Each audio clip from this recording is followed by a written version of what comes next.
Assalamualaikum warahmatullahi wabarakatuh. Al-Fatihah. A'udzubillahi minasyaitonir rajim. Bismillahirrahmanirrahim. Alhamdulillahi rabbil alamin arrahmanir rahim maliki yaumiddin. Iyyaka na'budu wa iyyaka nasta'in ihdinas siratal mustaqim. Shiratal ladzina an'amta 'alaihim ghairil maghdubi 'alaihim waladdallin. Amin. A'udzu billahi minasyaitonir rajim. Bismillahirrahmanirrahim. Alhamdulillahi rabbil alamin wa bihi nasta'in. Wa nusalli wa nusallim ala hadzal nabiyil karim sayyidil mursalin wa ala alihi wa sahbihi wa man tabi'ahum bi ihsanin ila yaumiddin. ولا حول ولا قوة إلا بالله العلي العظيم وحسبنا الله ونعم الوكيل. وبعد أيها المؤمنون اتقوا الله أوصيكم وإياي بتقوى الله فقد فاز المتقون. Tuan-tuan hadirin yang dimuliakan Allah Subhanahu wa taala, insya-Allah pada malam ini menyambung pengajian kitab kita, itulah orang-orang yang menyesal pada hari kiamat. Kita sambung pada bab yang berikutnya, bab yang ke-19. Bab yang ke-19 iaitulah orang-orang yang bakhil. Baik, di kitab bakhil adalah penyakit yang menjangkiti sebahagian orang. Penyakit ini dia boleh berjangkit. Dan jika ditinjau dari segi sosial, bakhil termasuk dalam penyakit yang terhina. Sedangkan jika dari sisi agama, bakhil ini adalah penyakit yang membinasakan. Baik, tajuk pada malam ini kita akan lihat, kita bicarakan berkaitan dengan orang-orang yang menyesal pada hari kiamat, iaitulah orang-orang yang mempunyai sifat yang bakhil. Jadi bakhil ni lawan daripada sifat pemurah. Lawan daripada sifat pemurah adalah bakhil ataupun kedekut. Dan juga bakhil ini termasuk di dalam sifat ataupun ciri-ciri yang ada kepada orang munafik. Dan kita nak tengok apa yang dimaksudkan dengan bakhil dan jenis-jenis bakhil, dan apa perbezaan di antara perkataan bakhil dan juga perkataan syuh dalam bahasa Arab. Di sana ada perbezaan di antara perkataan al-bukhlu dengan perkataan al-syuh. Nanti kita akan jelas, kita akan tengok antara perbezaan di antara dua ini, antara perkataan bakhil dan juga perkataan al-syuh. Baik. Jadi bakhil ini bermaksud, apa yang dimaksudkan dengan bakhil? Mal muradu bil bukhl. Apa yang dimaksudkan dengan bakhil? Bakhil ini ialah satu orang itu dia merasakan dia sayang terhadap apa yang dimilikinya untuk diberikan kepada orang lain. Itu yang kita faham. Itu maksud bakhil. Apa yang ada pada diri dia, dia rasa sayang, kedekut nak bagi pada orang lain. Itu bakhil lah. Allah Ta'ala bagi dia senang, dia kaya, dia duit banyak, orang datang minta sedekah, orang datang rumah dia, orang bagi salam, Assalamualaikum, dia pun jawab Assalamualaikum. Dia pun tengok kita datang, bawa borang-borang apa ke, dia tengok ni budak tahfiz ni, dia kata ni pakai kopiah pula, ni tak ada lain nak minta derma, tak ada orang lain kan nak minta kat aku, dia kata. Tuan-tuan, dia main minta sedekah, minta derma tu kan nak curi harta kita. Dia main minta. Satu, yang kedua, bukan nak minta semua harta kita pun, dan kita takkan bagi semua. Kita takkan bagi. Jadi bila ada sifat bakhil ni, bila kita rasa sayang terhadap apa yang kita miliki untuk diberikan kepada orang lain, itu yang dimaksudkan dengan bakhil. Bahkan di kalangan para ulama kita, mereka menyatakan ataupun mereka menyifatkan bahawa bakhil itu adalah sebagai satu keinginan, kemahuan yang diharapkan oleh satu orang itu untuk mendapatkan apa yang ada di tangan orang lain. Dia pun nak macam tu juga. Maka penyakit bakhil ini adalah di antara sifat-sifat yang mazmumah. Bahkan orang yang mengamalkan sifat bakhil ini, dia kata akan menyebabkan hilangnya rasa tanggungjawab sosial kerana terlalu mementingkan diri sendiri, sehingga kan dia sanggup menyisihkan sebahagian daripada hartanya. Harta dari dimanfaatkan oleh masyarakat. Contoh, dia enggan membayar zakat, bakhil. Dia sesayang dengan harta benda. Kerana perbuatan ini sangat dilarang dan dikutuk di dalam Islam, sehingga kan Allah Subhanahu wa taala berfirman, di dalam surah Al-Imran ayat 180. A'udzu billahi minasyaitonir rajim.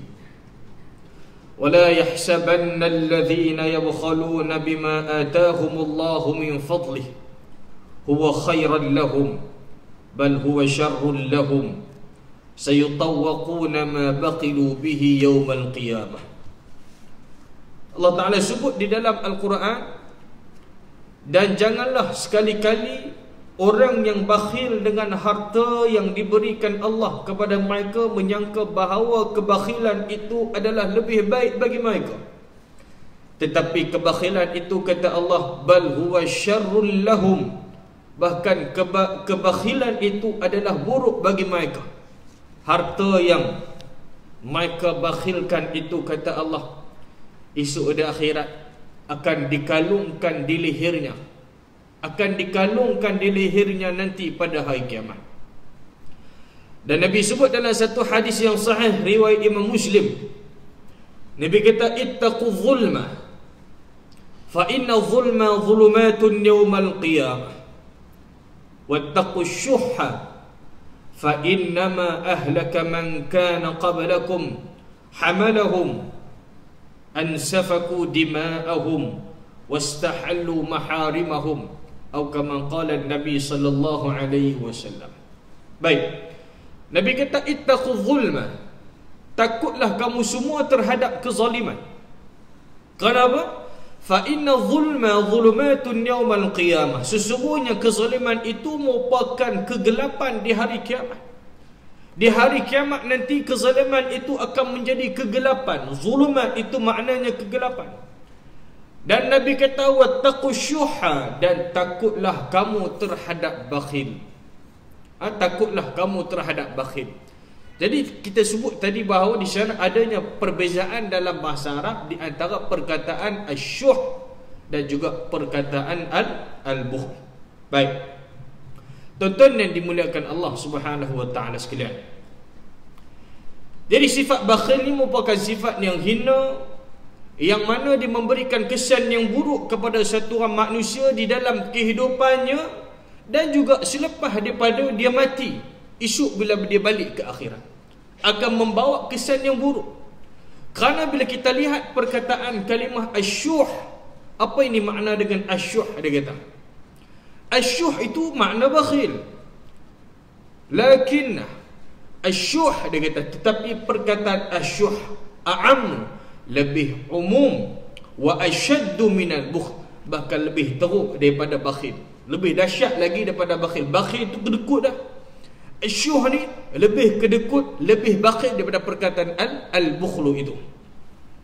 Kenapa? Allah SWT, kerana perkataan dia kata li'annal bukhla yansha'u anha, perkataan bakhil itu diterbit daripada asyuh dulu, daripada perkataan asyuh terbit ataupun keluarnya perkataan al-bakhil tadi, daripada asyuh tadi, kemudian adanya al-bukhl. Jadi beza, maknanya asyuh itu lebih teruk, lebih kedekut lagi lah daripada perkataan al-bukhlu.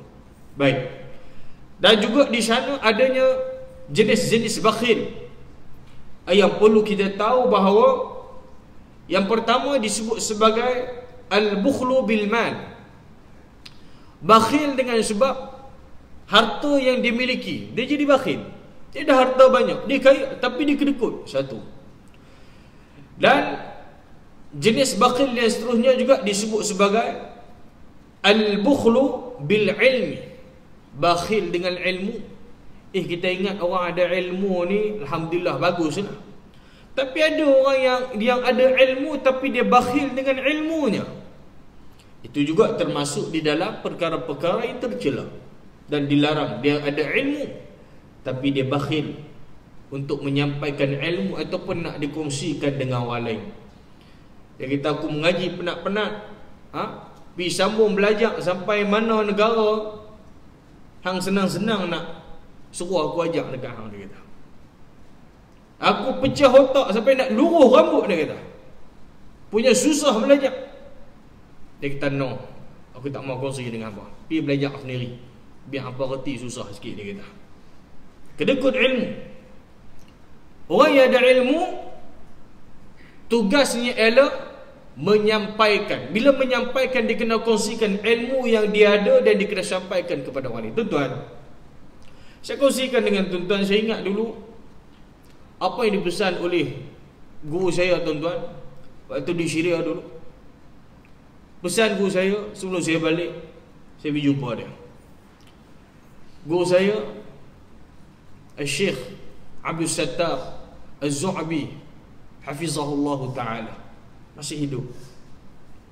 Saya sempat bertalaqi dengan dia kitab Sahihul Bukhari dan sempat khatam. Waktu mengaji tu tak pernah berkesempatan nak cium tangan ni, tak boleh. Tak boleh. Kalau cium tangan dia tarik cepat, Siapa pun tak sempat nak cium tangan dia. Tapi itulah saya nak balik, saya pergi jumpa dia dan saya minta nasihat. Antara pesanan yang dia sebut, saya ingat lagi. Dia kata, ente bila ada ilmu, bila dah belajar, tugasan ente sebagai orang yang ada ilmu menjadi pendakwah. Bila menjadi pendakwah, ente kena menyampaikan ilmu yang ente belajar selama ini, ente kena sampaikan kepada orang lain. Bukan untuk diri ente, tapi ente kena sampaikan kepada orang lain. Itu tugasan orang yang berilmu, dia kena at-tabligh, yakni menyampaikan ilmu tersebut. Dan hari terakhir itu jugalah, esok saya nak balik tu, saya jumpa dia. Dia bagi nasihat. Dan itulah kali pertama dan terakhir saya sempat salam, cium dan peluk guru saya. Saya paling seronok waktu tu. Saya dapat salam dia, saya dapat cium tangan dia. Bertahun mengaji bertalaqi tak sempat, tak boleh nak cium tangan Syekh. Hari nak balik saya sempat cium tangan dia. Saya sempat salam dengan dia, saya sempat peluk dia, dan dia doakan kepada saya. Jadi ingat pesanan itu, bila kita ada ilmu, kita kena menyampaikan. Jangan kita simpan, jangan kita sembunyikan ilmu. Tak tahu, rujuk. Kan kita pandai, orang tanya semua jawab. Yang tak pasti kita rujuk. Kan? Terutama benda-benda perkara yang berkaitan dengan hukum hakam. Bila tak pasti, jangan cepat jawab. Dia pantang orang tanya, mengikut pendapat saya sebagai ahlun nujum 4 belalang. 4 belalang. Dah, soal hukum ni kena jawab dengan keyakinan. Tak boleh saya rasa tak boleh. Kalau rasa tu hang tak confirm. Bila tak confirm, apa salahnya kita kata nanti dulu balik rujuk. Itu lebih selamat dan cermat. Itu adab orang menuntut ilmu. Adab orang menuntut ilmu. Tuan-tuan yang dimuliakan Allah Subhanahu wa taala. Jadi antara jenis bakhil tadi disebutkan bakhil dengan harta, bakhil dengan apa? Bakhil dengan ilmu, dan antaranya lagi iaitulah al-bukhlu bitasadduq. Kedekut nak sedekah. Sedekah ni jadi berat, tuan-tuan. Bukan tak ada duit. Kalau tanda satu orang itu dia hubbud dunia, masih ada perasaan cinta kasih pada dunia. Saya selalu bawa contoh. Saya dah cerita dekat tuan-tuan.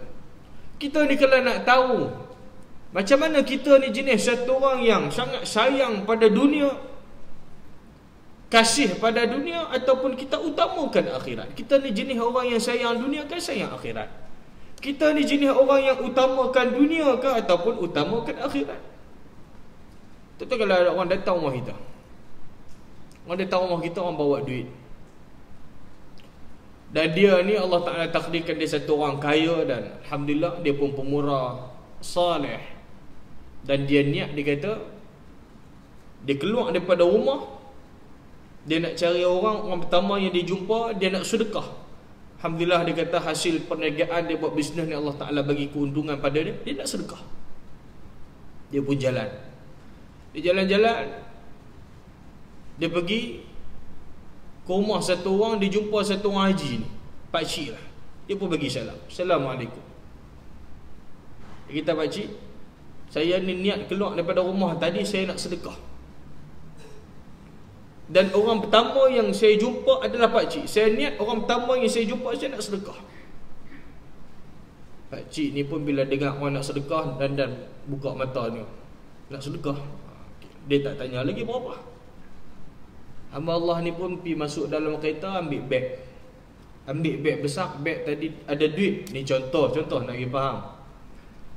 Duit dalam tu berisi RM RM100,000. RM100,000. Dia kata, pakcik, dalam beg ni ada RM RM100,000. Saya nak sedekah dekat pakcik. Tuan-tuan, saya nak tanya tuan-tuan, tuan-tuan kalau duduk tempat pakcik tu, orang bagi RM100,000, nak tak? Nak tak? Nak tak? Tak nak? Nak tak RM100,000? Ha? Nak? Tak nak? Tak nak? Tak nak? Payah mengajak Tok Wali malam ni. RM100,000 pun tak mau. Bagi kat saya nak. Ambil. Orang bagi, ambil. Dia pun ambil. Dia kata, pakcik, RM100,000 ni pakcik nak guna untuk apa? Ikut suka pakcik lah. Pakcik nak buat rumah baru ke, nak beli kereta baru ke, nak nikah baru pun boleh, dia kata. Ikut suka pakcik. Pakcik ni pun tunggu lagi. Ambil RM100,000, orang bagi. Baik. Selang 2-3 hari, ada orang lain datang rumah kita pula. Dia pun bagi salam, Assalamualaikum. Kita pun pasang telinga elok, Waalaikumsalam. Jawab. Kita buka pintu tengok. Dia kata, saya ni orang susah. Kita dengar dia sebut susah, kita dah susah hati dah. Susah hati. Dia ni macam tahu-tahu pula aku baru dapat RM100,000 2 hari lepas.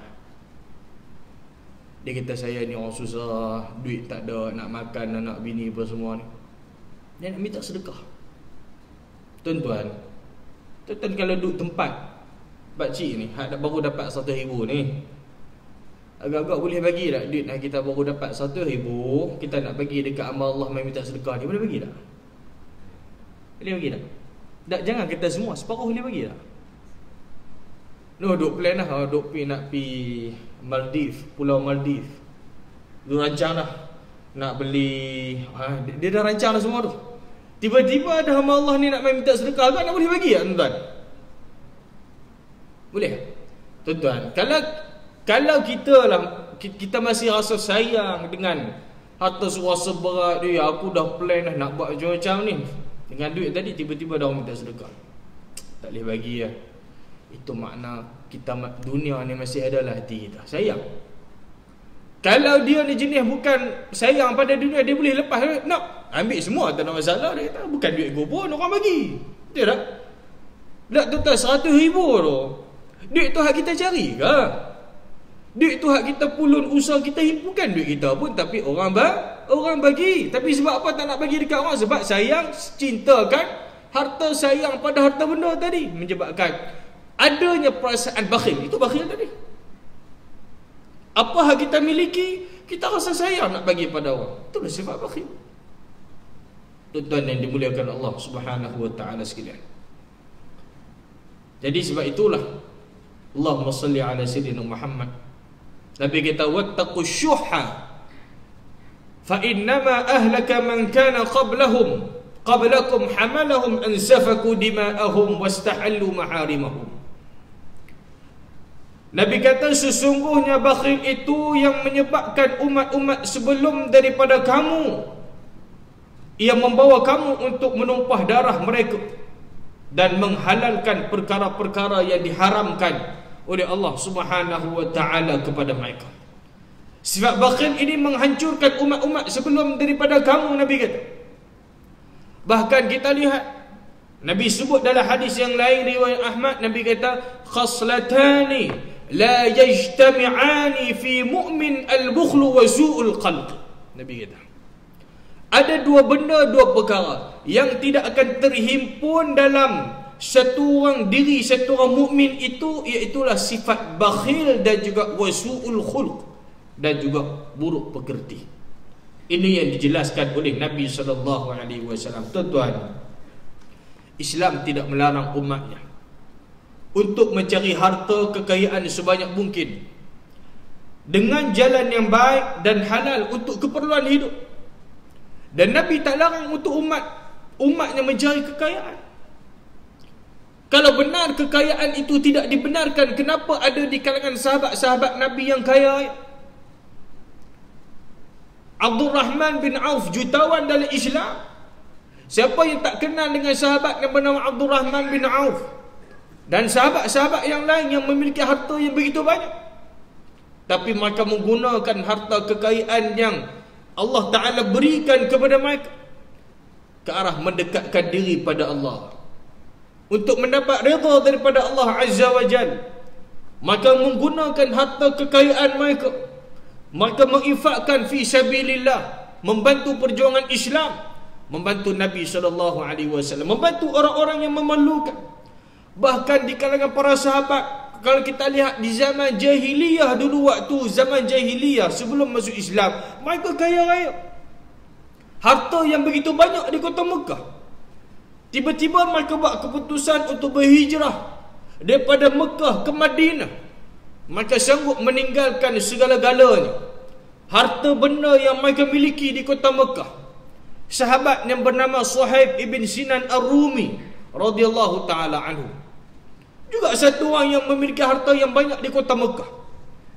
Bila dia buat keputusan dia nak berhijrah, orang kafir Mekah kata, Suhaib, hang dulu main merempat ke tempat kami. Dulu hang main tak ada pemiskin.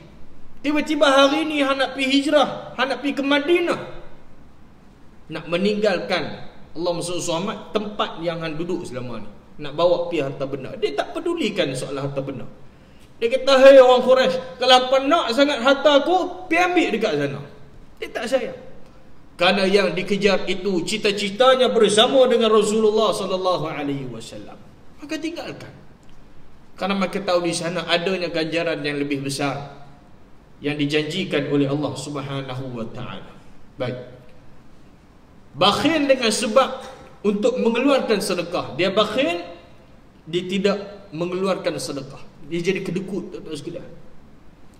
Dalam bab sedekah, Nabi kita SAW menjanjikan orang yang bersedekah ni harta dia tidak akan kurang. Tuan-tuan yakin dan percayalah. Tuan-tuan datang pagi-pagi subuh, ada tabung subuh, tuan-tuan masuk RM1 ke RM2 ke pagi-pagi, tuan-tuan yakinlah tuan-tuan punya sedekah tidak akan berkurangan. Kadang-kadang dikala kita dalam kesusahan, kita rasa susah, tiba-tiba datangnya pertolongan daripada Allah Subhanahu wa ta'ala dalam keadaan kita tak sangka. Ada orang bantu kita, ada orang bagi duit kepada kita.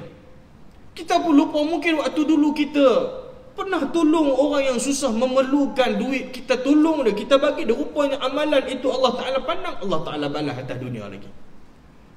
Bahkan benda ini dijanjikan oleh Nabi SAW. Bila kita sebut tentang sedekah, Nabi kata, ma naqasa malu 'abdin min sadaqah. Harta satu hamba itu tidak akan berkurangan dengan sebab sedekah. Kita rasa kedekut, rasa kalau aku bagi duit derma ni habis, rugi. Tuan-tuan, jangan rasa rugi. Tuan-tuan, kita boleh shopping, kita boleh berjalan, pergi ke sana sini ribuan ringgit, belasan ribu ringgit, kita boleh melancong ke sana sini, habis duit kita, kita tak rasa rugi pun. Tapi bila bab sedekah, kita rasa rugi. Kita rasa habislah duit aku, habislah bila aku derma ni, habislah. Tuan-tuan, yakin dengan janji Allah Subhanahu wa ta'ala. Yakinlah dengan janji daripada Nabi SAW. Jadi syaratnya bila kita nak jadi orang yang kaya ini, kita minta pada Allah Subhanahu wa ta'ala, biarlah jadi orang kaya yang pemurah, jadi orang kaya yang bersyukur, Jadi orang kaya yang saleh, jadi orang kaya yang beriman kepada Allah Subhanahu wa taala. Jangan ada sifat bakhil, jangan ada sifat asyuh yang disebutkan tadi. Bahkan kita baca dalam Al-Quran, dalam surah Al-Hashr, Allah Subhanahu wa taala berfirman ayat 9, "Wa man yuqa syuhha nafsihi fa ulaika humul muflihun." Allah Subhanahu wa taala menjelaskan di dalam Al-Quran, dan sesiapa yang memelihara dirinya daripada sifat asyuh, iaitulah sifat bakhil, maka dia termasuk di kalangan, Allahumma salli ala Sayyidina Muhammad, dia termasuk di kalangan orang-orang yang berjaya. Bahkan juga disebut dalam satu hadis, la yajtami'u ghubarun fi sabilillah wa dukhanu jahannam fi jawfi 'abdin abadan wa la yajtami'u syuhha wal iman fi qalbi 'abdin abadan. Tidak akan dapat berkumpul di dalam perut satu orang hamba itu selama-lamanya antara debu di jalan Allah Azza wa Jal dan juga Allahumma salli ala sayyidina Muhammad, asap api neraka Jahannam. Dan tidak akan terkumpul pula antara sifat bakhil, sifat kikir dan juga iman dalam hati satu orang hamba itu selama-lamanya. Jadi bila dia benar-benar betul beriman kepada Allah Subhanahu wa taala, dia memahami makna keimanan itu, maka sifat bakhil itu tidak ada pada diri dia. Tuan-tuan yang dimuliakan Allah Subhanahu wa taala sekalian. Baik. Kemudian, jadi berhati-hatilah dengan sifat bakhil ini, dia kata, terhadap penyakit ini. Sebabnya apa? Sebabnya ia adalah penderitaan dan wabak yang membelenggu korbannya dengan kebimbangan pada siang hari dan kesedihan pada malam hari. Nabi SAW mengingatkan kita di dalam satu hadis riwayat Imam Abu Dawud. Nabi kata, syarru ma fi rajulin syuhhun hali'un wa jubnun khali'un, atau kama qala Nabi SAW. Nabi kata sifat yang paling buruk yang terdapat pada satu orang itu adalah sifat syuh, sifat bakhil. Hali'un wa jubnun khali'un, Nabi kata sifat kedekut lagi berkeluh kesah dan pengecut lagi penakut. Ini sifat yang disebutkan oleh Nabi SAW, sifat yang paling buruk. Baik. Dan juga ketahuilah bahawa sifat bakhil tidak akan berkumpul bersama keimanan dalam hati satu orang mukmin. Sebabnya apa, tuan-tuan?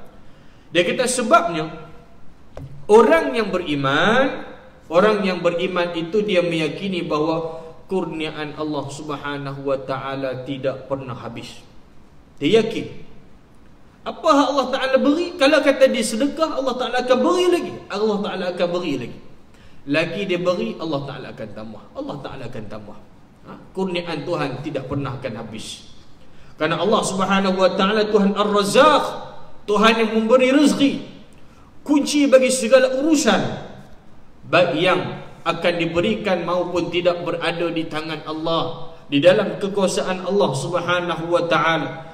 Sedangkan orang yang bakhil, dia kata hatinya telah buta sehingga tidak dapat melihat makna keimanan yang tinggi dan nilai Islam yang hidup ini. Diriwayatkan daripada satu orang sahabat Nabi SAW, namanya Sayyidina Anas bin Malik radhiyallahu taala anhu.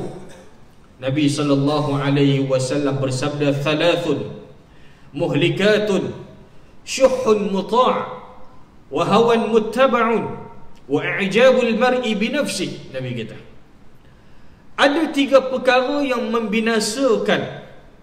3 perkara ini akan membinasakan manusia. Yang pertama, Nabi kata syuhun muta', iaitulah kebakhilan yang ditaati. Yang keduanya iaitulah wahawan muttaba', yang kedua ialah hawa nafsu yang diikuti. Dan yang ketiga, kata Nabi SAW, wa i'jabul mar'i binafsihi, dan seseorang itu yang berbangga dengan dirinya sendiri. Ini yang dipanggil sebagai sifat ujub. Ujub ni bangga diri sendiri, rasa amalan kebaikan yang dia buat bagus, dialah orang yang terbaik. Aku rajin sembahyang, amalan aku banyak, aku rajin baca Quran. Itu makna ujub. Berbeza dengan riya. Riya ialah satu amalan yang kita buat, kita nak pamerkan pada orang, kita mengharapkan pujian daripada orang, kita mengharapkan orang lihat perbuatan kita, kita mengharapkan pujian daripada orang. Kita masuk dalam surau nak sembahyang, kita pun duduk tengah-tengah ni, kita pun sembahyang. Duduk tengah tu orang duduk tengok kita, kita pun tengok, alah-alah orang tengok, tambah 2 rakaat lagi. Nampak? Sebab apa? Sebab orang tengok, tambah 2 rakaat lagi. Baca Quran, mula seluk, orang duk tengok dia. Dengar pula orang duk puji, sedap dia baca. Lagi pederah baca. Ya. Sebab apa? Sebab orang duk tengok dia. Dia mengharapkan pujian daripada orang. Itu makna riya. Ujub ni rasa kagum dengan amalan ibadat kita sendiri. Kita rasa kagum. Ini sifat-sifat yang kita minta perlindungan daripada Allah Subhanahu Wa Taala. Semoga Allah Taala jauhkan sifat-sifat tersebut. Baik, tuan-tuan yang dimuliakan Allah Subhanahu Wa Taala sekalian. Baik, kemudian dia kata, ada manusia yang memiliki usia yang panjang, namun dia tidak pernah mensyukuri nikmat usia panjang tersebut. Hari ini dah masuk 50 tahun, 60 tahun. Saya pun hari ni dah masuk 33 tahun dah, tuan-tuan sekalian. Walaupun orang kata, ustaz betul ke 33 tahun, nampak macam 20-an. 20-an. Terang ni pun ada orang panggil pakcik dah, tuan-tuan sekalian. 20-an apa ya? Orang panggil pakcik dah. Tapi maknanya kita mensyukuri nikmat Quran umur yang Allah Ta'ala berikan kepada kita. Panjang mana pun usia kita, kita syukur pada Allah. Lepas tu saya ingat tu kata-kata disebut oleh almarhum Datuk Ismail Kamu. Siapa dia sebut tu? Kita ni biar usia umur kita tak panjang, tapi biar amalan kita banyak. Tak panjang tak apa, tapi amalan banyak tak apa. Tapi kalau usia umur panjang pun amalan tak ada, umur 65 dah duk karaoke lagi, tengah malam duk menari dengan perempuan, la ilaha illallah. Orang main dengar kuliah, dia duk pergi karaoke tengah malam. Cucu anak main mengaji dengar kuliah, ayah dengan tok wan duk karaoke. Anak balik rumah lalu duk nampak depan kedai, ini macam tok wan, macam tok wan pun memang tok wan hang lah duk karaoke, terangkat kaki-kaki, pergi karaoke pakai kablekat, la ilaha illallah. Nampak tak tuan-tuan sekalian? Betul tu hak orang tu kata tua je ni, tua tak sedar ke diri. Betul tu, tua tak sedar ke diri. Dak, kita takut apa? Takut tengah-tengah duk karaoke, hang bagi duk menyanyi, menari apa semua, tengah-tengah duk karaoke tu malaikat mau ambil nyawa, hang mati tengah duk karaoke tu. Takut tuan-tuan. Lepas tu bila dah sampai, jangan tunggu tua baru nak beramal lah. Muda dia kata tak apa, seronok lagi, tak sampai 60 tahun lagi. Tahu mana usia umur kita sampai 60 tahun? Kita pun tak, saya tuan-tuan, kita pun tak tahu usia umur kita. Semua kita ni tahu tarikh lahir kita je, tarikh mati tak ada. Lepas tu orang sambut hari lahir, tarikh lahir, sebab orang tahu tarikh lahir dia bila. Tak ada orang sambut hari kematian, bakal tarikh kematian dia, orang nak sambut. Tak ada tuan-tuan sekalian. Sebab kita tak tahu bila kita mati. Jadi bila dah sampai usia umur makin meningkat ni, sebenarnya masuk 40 tahun ke atas tu dah kena standby dah tuan-tuan sekalian. Bukan kata 30, 20 tak boleh standby. Tapi bila usia 40 ni sangat penting. Usia 40 ni disebut dalam Al-Quran. Usia 40 ni disebut di dalam Al-Quranul Karim. Kalau 40, 50 masih tak berubah tuan-tuan, kita bimbang sampai ketua nanti takut tak dapat hidayah untuk berubah. Ni kita takut. Sebab penting sangat bila kita minta doa pada Allah, kita kata Allahumma inna nas'alukal huda wat tuqa wal afaf wal ghina. Kita minta Allah Ta'ala berikan hidayah pada kita. Nas'alukal huda, ya Allah kami mohon kepadamu hidayah. Dengan hidayah itulah Allah Ta'ala akan memberi petunjuk, akan membimbing kita. Mudah-mudahan kita berjalan di atas agama ini dengan jalan yang lurus, kita dapat beristiqamah di atas agama Islam, sehinggalah kita mati bertemu dengan Allah Azza wa Jalla. Maka amalan-amalan yang kita lakukan hari ini, mudah-mudahan Allah Subhanahu wa Ta'ala memberikan kekuatan semangat untuk kita teruskan di sebalik ujian musibah yang melanda kita semua, tuan-tuan. Banyak sangat hikmah dan rahmat daripada Allah Ta'ala.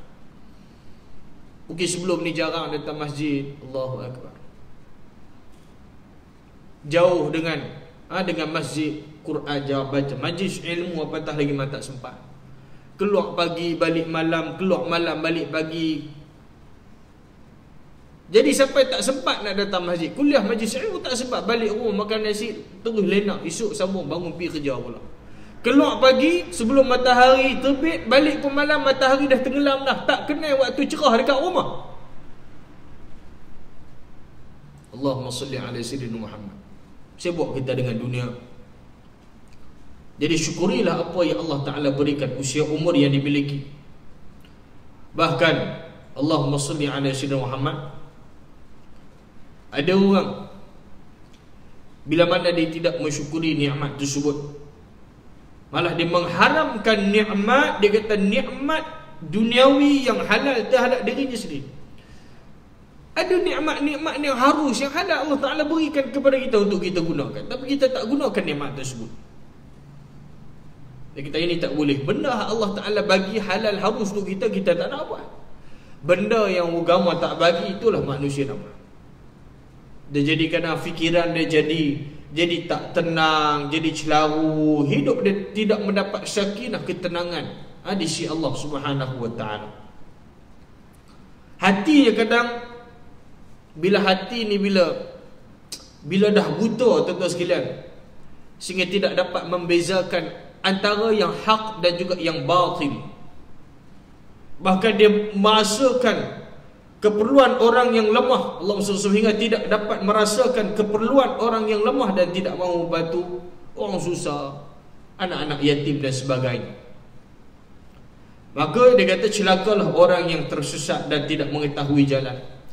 Man yudlilillahu fala hadiyalah, man yahdihillahu fala mudhillalah, wa man yudlilhu fala hadiyalah. Ini doa yang kita baca. Khatib baca di awal permulaan mukadimah khutbah, may yahdihillahu fala mudhillalah. Siapa-siapa yang diberi hidayah, petunjuk oleh Allah Subhanahu wa Ta'ala, tidak ada kesesatan baginya. Wa may yudlilhu fala hadiyalah. Siapa-siapa yang Allah Subhanahu wa Ta'ala sesatkannya, maka tidak ada hidayah, petunjuk baginya. Hidayah itu yang kita minta daripada Allah Subhanahu wa Ta'ala dalam kehidupan kita. Dan juga dia rasa tidak mahu untuk menderma, dia rasa tidak mahu untuk membantu orang lain, orang yang memerlukan. Alasannya apa? Alasannya semua itu adalah bakhil, kerana takut kehilangan harta yang dimiliki dia. Kita duduk makan dekat kedai, tuan-tuan, ada orang minta sedekah tu ya, dia mai bawa tisu. Kita pun tengah duduk makan, duduk nampak dah, dia kata mai dah dia ni. Dah kalau seorang tak apa, dia ada geng dia. Lepas seorang masuk lagi, jual benar sama, jual tisu. Satu, tuan-tuan, dah tampaklah hak tak bagi itu, hak tak bagi itu satu hal. Dah hak tak bagi, kita duk kata kat dia macam-macam lah. Dia pun main minta, bagilah berapa yang ada. Dia meja tisu ke, dia meja apa sajalah, tuan-tuan sekalian, tu pun bagi tolong dia. Soal dia betul tak betul tu, hal tu dia dengan Tuhan lah. Kita tengok kadang orang duk minta derma, minta derma pun macam-macam jenis. Ada jenis bawa tabung siap duduk depan pintu bank, tuan-tuan sekalian. Kita nak masuk bank pintu, dia duduk tunggu dah. Awal pagi dia duduk tunggu dah. Tahfiz mana kita tak tahu lah, betul tak betul pun kita tak tahu lah. Terus kemudian, kalau betul, mudah-mudahan Allah Ta'ala berikan pahala kebaikan pada dia. Ada hak ambil tong tahfiz tu, dia ambil kesempatan atas nama tahfiz mana-mana, dapat derma tahfiz tadi, dia balik rumah bahagi dengan geng dia. Bukan dia pergi kat tahfiz. Ini hari ni macam-macam tu sekalian. Sebab tu kita nak tolong tu bagus, tapi kita tengok dulu orang macam tu. Mungkin ada saluran-saluran yang Allah SWT yang betul, dan kita tak ragui lagi, kita boleh beri. Kan orang yang memberi agama ni suruh kita banyak memberi daripada banyak meminta. Bila banyak meminta, kita berkadang dia ni betul ke, tengok sihat ni loh, boleh jalan, badan pun nampak tegap lagi, tapi peminta derma, minta sedekah. Tuan-tuan, gunakan kudrat nikmat ni Allah Ta'ala berikan kepada kita. Rezeki ni ada di mana-mana. Usaha dan ikhtiar kita saja. Sehingga kan binatang, semut yang berada di bawah tempurung, yang berada di dalam waktu malam gelap gelita pun rezeki Allah Ta'ala tetapkan bagi. Takkan kita sembahyang sujud, sembahyang dekat dia tak bagi rezeki dekat kita? Bukan masuk usaha sikit. Di sebalik kita usaha, pergantungan kita pada Allah. Jangan kita bergantung tawakal saja tapi tidak ada usaha.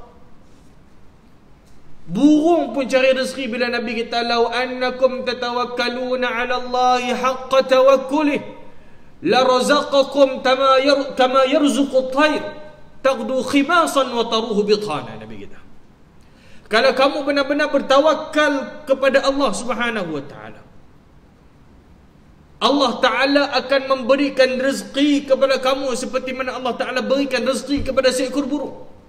Burung ni, Nabi kata dia keluar pada waktu pagi dalam keadaan perut dia kosong, tidak ada makanan. Taqdu qimasan wa taruhu biqana. Dia balik dalam keadaan kenyang, perut dia dah ada makanan, dia bawa balik makanan, berikan kepada anak dia. Dia keluar tadi tu, dia pun tak tahu nak boleh makan apa. Tapi Allah, pergantungan daripada Allah di sebalik tawakal dia tadi. Dia usaha keluar pergi cari. Itu maknanya. Bukan tawakal saja. Anak kita nak periksa, kita tanya anak kita, "Abang tak baca buku?" Tawakal je ayah. Boleh ke itu? Kita tawakal boleh ni, kenal ni kita tunjuk tu. Tawakal. Boleh hang buku tak baca, anak kena usaha. Betul sekalian. Nak boleh hafal Quran, kena usaha. Letih mengantuk, kena usaha. Mujahadah. Nak boleh hafal 30 juzuk, 30 juzuk ya, bukan juzuk 30, ada beza tu. Juzuk 30 apa dia hafal? Dia ada beza tu, ada makna antara juzuk 30 dengan 30 juzuk beza. Alhamdulillah Ustaz, saya dah hafal juzuk 30. Oh, kita dengar kali ni, oh juzuk 30 ya apa?